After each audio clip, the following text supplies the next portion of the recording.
Dito sa Maya, pwedeng kumita ng up to 15,000 pesos kapag nakapag-refer a friend ka dito sa Maya. Ano yung mga dapat pa nating malaman? Tara, pag-usapan natin. By the way, kung first time mo sa channel na to and gusto mo pa ng mga online tutorial videos katulad nito, please click the subscribe button. As soon as mag-login ka sa Maya account mo, may makikita kang refer and earn.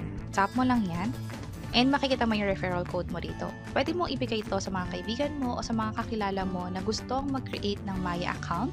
At ang maganda pa dyan, bukod sa may Maya wallet ka na, meron ka pang savings account kung saan pwedeng lumago yung pera mo.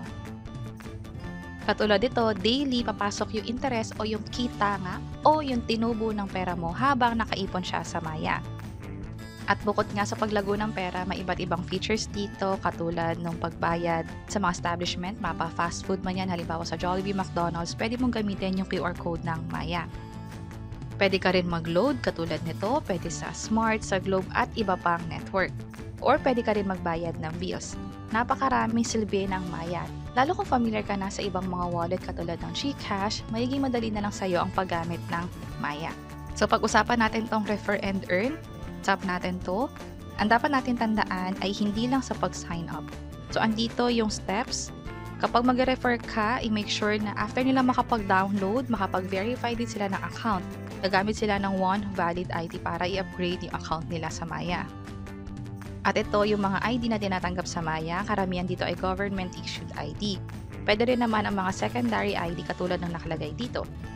At yung pangatlo at hindi dapat kalimutan ay dapat magkaroon ng transaction dun sa Maya account, at least 50 pesos.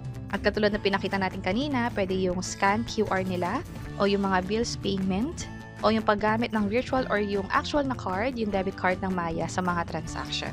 So tandaan, after makapag-sign up, i-verify or i-upgrade ang account at magkaroon ng at least 50 pesos na transaction para makapag-earn ng 100 pesos sa kada referral. At tulad nga ng nasabi natin kanina, pwedeng kumita ng up to 15,000 pesos sa pag-invite or refer and earn ng Maya. Sana nakatulong tong video na to. Kung oo, pakiclick ang like button at para sa iba't ibang mga tutorial videos, pwede nyo i-check itong nasa baba. Sana makatulong and see you sa mga next videos. Bye-bye!